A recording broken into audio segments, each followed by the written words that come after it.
আল্লাহ রাব্বুল আলামিন বলে, ইয়া আইয়ুহাল্লাযীনা আমানু কু আনফুসাকুম, হে ঈমানদাররা তোমরা নিজে বাঁচো, কু আনফুসাকুম ওয়া আহলিকুম নার, তোমরা নিজে বাঁচো জাহান্নামের আগুন থেকে।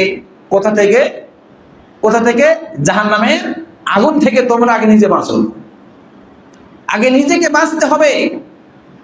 অকুদুহান নাস ওয়া আহলিকুম নার, জাহান্নামের আগুন থেকে নিচে বাঁচো, নিজে বাঁচো এবং তোমার পরিবার পরিজনকে জাহান্নামের আগুন থেকে বাঁচাও। এটা কার শিক্ষা? বলেন, কোরআনের শিক্ষা, আল্লাহর শিক্ষা। আগে নিজেকে বাঁচতে হবে জাহান্নাম থেকে। আগে নিজেকে নামাজ পড়তে হবে, তারপর নামাজের সৎ কাজের হুকুম দিতে হবে। কেউ যদি নিজে নামাজ না পড়ে মানুষকে যদি বলে, সমাজে মান সম্মান থাকবে? আল্লাহ দেখেন কিভাবে আয়াতের কথাগুলো সেট করেছেন। আল্লাহ বলছেন নিজে বাঁচো, কু আনফুসাকুম ওয়া আহলিকুম নার, আগে নিজে জাহান্নাম থেকে বাঁচো, তারপর তোমার পরিজনকে বাঁচাও। আত্মীয় স্বজন যারা আছে তাদেরকে নামাজের জন্য তাদেরকে সৎ কাজে আগে আদেশ দাও। তো আগে কাদের করতে হবে? আগে আমাদের নিজেদের আমল করতে হবে। আল্লাহ রাব্বুল আলামিন বলছেন কেন কেন জাহান্নাম থেকে বাঁচা লাগবে? যদি আমরা প্রশ্ন করি, আল্লাহ আমরা জাহান্নাম থেকে কেন বাঁচবো? ওই উত্তপ্ত আগুন থেকে আমরা কেন বাঁচবো?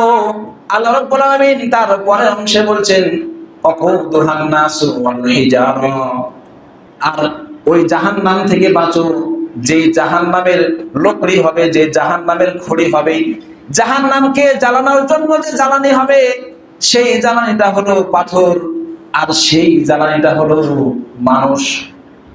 জাহান্নামের জ্বালানি কি হবে? মানুষ আর পাথর। কোন কোন জায়গায় আছে ইনসান। আমরা জানি মানুষ এবং ইনসান দুইটা ব্যক্তির হিসাব হবে। জি নেব, ইনসানের হিসাব হবে, তাদের ভালো মন্দ বিবেচনা করে বিচার করা হবে কাল কিয়ামতের মাঠে। এখন বলবো পাথর তো কোনো অন্যায় করেনি, পাথরকে কেন জাহান্নামে দেওয়া হবে? আল্লাহ ওয়াদা করেছে জাহান্নামের সাথে, জাহান্নাম আমি তোমাকেও তৈরি করলাম, তোমার ভিতরে আমার পাপিষ্ঠ বান্দাদেরকে রাখবো। ও জান্নাত, আমি তোমাকেও তৈরি করলাম, আমি তোমার ভিতরে আমার নেককার বান্দা, আমার সন্তুষ্টি অর্জন করা বান্দা যারা, তাদেরকে রাখবো এবং পরিপূর্ণ করে দেব, তোমাদের উদর তৃপ্তি ভোগ করে দেব।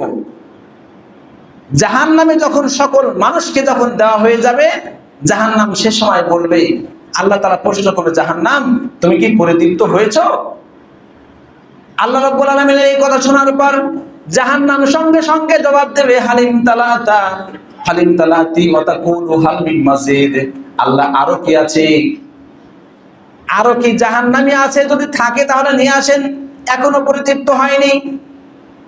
তারপরে অসংখ্য জাহান্নামীতে সকল শেষ, সকল জাহান্নামীগুলো যখন শেষ হয়ে যাবে, আল্লাহ রাব্বুল আলামিন কিছু পাথর দিবেন এবং কিছু সংখ্যক পাথর দিবেন, যেই পাথরগুলোকে বিভিন্ন ভাবে মূর্তি তৈরি করে যে পাথরের পূজা করা হতো, উপাসনা, ভগবান সৃষ্টিকর্তা দেবতা বলে যারা পূজা করতো, ওই সকল পাথরদেরকে নিয়ে এসে জাহান্নামে নিক্ষেপ করা হবে।